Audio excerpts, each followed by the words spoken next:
books of 2018. I have 14 on here, and the first is Framley Parsonage by Anthony Trollope. This was the fourth in his Barsetshire series, and just the one that I think I felt the most emotionally engaged with. It starts out where a man just ends up making a very foolish decision, and then throughout the book tries to really avoid big disaster happening because of this. But I loved the characters in this. I really particularly enjoyed Trollope's writing in this. Something about it was just special to me, and I think it actually remains my favorite in the series. Next was Middlemarch, which was a reread for me, and I am so happy that I reread this because it ended up becoming a really big favorite of mine. So far as Victorian novels go, I ended up enjoying this a lot more the second time around, and I'm so pleased that I reread it, and it's just way up there for me as far as Victorian novels go. Then Jane of Lantern Hill by Ellen Montgomery. This is the story of Jane, who grew up thinking her father had passed away, and then she finds out when I can't remember exactly how old she is, but an older child, that he is alive and he lives on Prince Edward Island and wants her to come stay for the summer. And so, of course, if she's going to Prince Edward Island, magical things end up happening for her.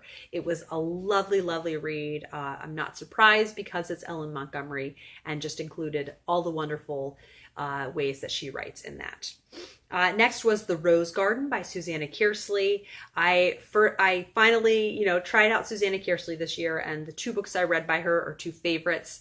In this one, they all involve time travel, and so our main character of Eva is she's at kind of a crossing point, a crossroads in her life. Ends up having things happen at a very significant time in her life, and ends up traveling back in time and just meeting these incredibly memorable characters, and it just changes her life forever. I just loved the magical feel of it. It was such a lovely summer read. Then Gone with the Wind by Margaret Mitchell, another reread for me that I'm so glad I did. I adore this book. It's just, the characters just jump off the page. They are so dynamic. I think Rhett Butler is such a fascinating male lead, and I definitely, plan to reread this again. It just made me love it even more. So it's always so nice when that happens with a favorite book, when you reread it and it definitely lives up to its expectation. Then Town Like Alice by Nevil Shute. I did this as a buddy read with Kate from the novel Nomad, and I think we were both very swept away by it. It's a book that has 3 parts to the story, which I love the rhythm of that. I don't know, that's why I love the movie The Parent Trap, because it has when they're at camp, and then with their parent that they hadn't seen before, and then when they all meet up together. So I just love the rhythm of that in a story. I think it keeps it moving at a nice pace, but not too quickly. And this starts out with our main character, Jean, and she's looking back and talking about her past to a close friend, and telling him about everything that happened to her during World War II. And it's just a really hearkening tale of this woman, and there is some romance in it, but it's not overpowering, and it's just a lovely, lovely book. And I found the character of Jean such a strong female character, and I really, really highly recommend A Town Like Alice, and it has spurred Kate and I on to want to read kind of all of Nevil Shute's books after this. Then Cinderella retelling that made the list. It made the cut is Before Midnight by Cameron Dokey, and this is very magical, fairy tale-ish feeling.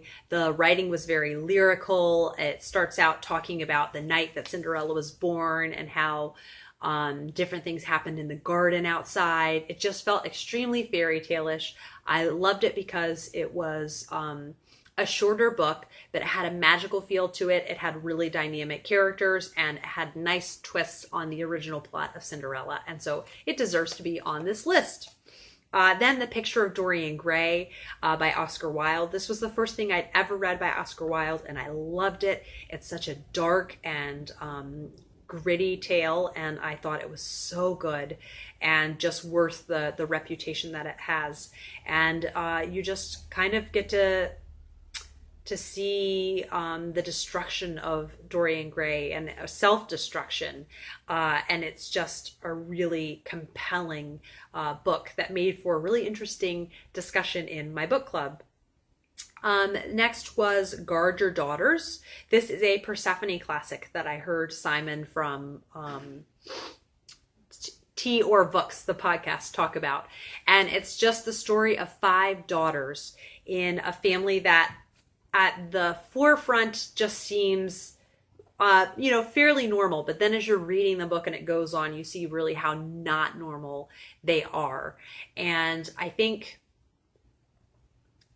what made this book so compelling to me was that it had a really interesting plot with lots of neat interactions between the different characters, and kind of it just at the surface level it felt light and fluffy, but there were very interesting things going on, and it just seemed to really lend itself well to the discussion for different unhealthy family dynamics that are there. And it was just a wonderful, wonderful read. Then moving on to the Victorian books, I have 4, and they were all read during Victober. The Mayor of Casterbridge by Thomas Hardy, really pacey, plot-driven, but no less tragic than any of his, and I enjoyed it so very much. And then Wuthering Heights, which whenever I try to talk about Wuthering Heights, I don't really know what to say. That's how deeply it affects me. It's an incredibly moving, gripping book, just full of characters that you wouldn't want to know in real life, but just jump off the page with just their, I don't know, all of their feeling things very deeply. It's just such an all immersive book that it's hard to come out of it, and describe it in a better way. Then Deerbrook by Harriet Maritneau. This was a lovely surprise with 2 sisters, Hester and Margaret, who are new to a town, and there are 2 very eligible bachelors in the town, so you can kind of guess what's going to happen there.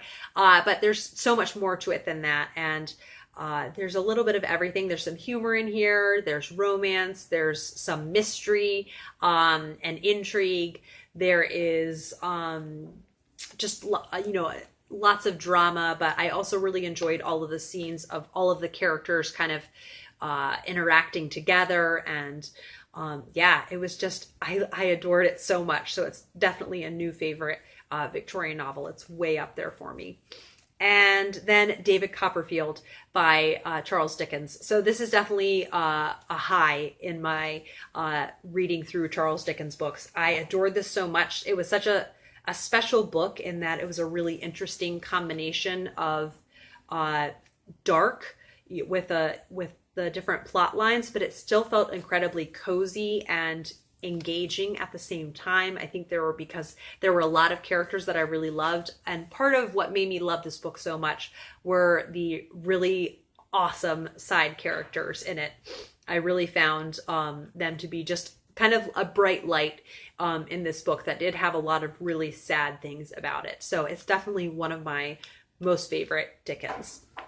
And then lastly, one that I read just last week. So I did have a new favorite this late in the year, which is always surprising, I think.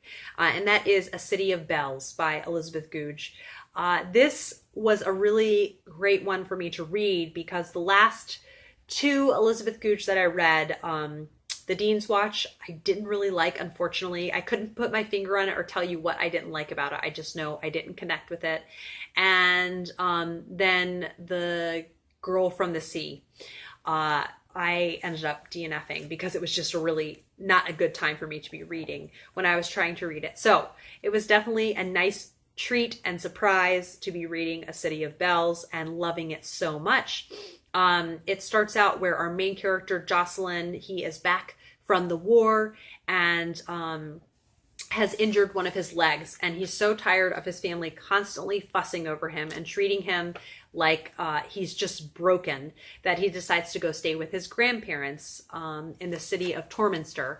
And his grandparents are just these wonderful, wonderful people who are very just such memorable characters, and they have taken in 2 orphans, and they also just made so much of the book come alive for me. And there are some things to do with the theater in this, and but I think the highlight of it were the scenes that took place at Christmas, the actual Christmas dinner, and then the like the parties that happened during the 12 days of Christmas. So it was just such a high for me to end the year on, and I really, really enjoyed it. And as always with Elizabeth Goudge, she is just so into, while you're reading, feeling like you're internalizing the feelings of the characters and the settings that you're in, just like soaking it all up. Her writing is so descriptive. And while some people consider that a weakness, I consider it a strength. I just love that about her books.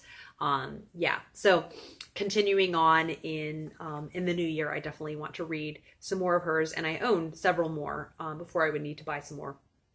So those are my favorite books of the year. Stay tuned for favorite mysteries of the year, and I will see you guys for another video soon. Bye.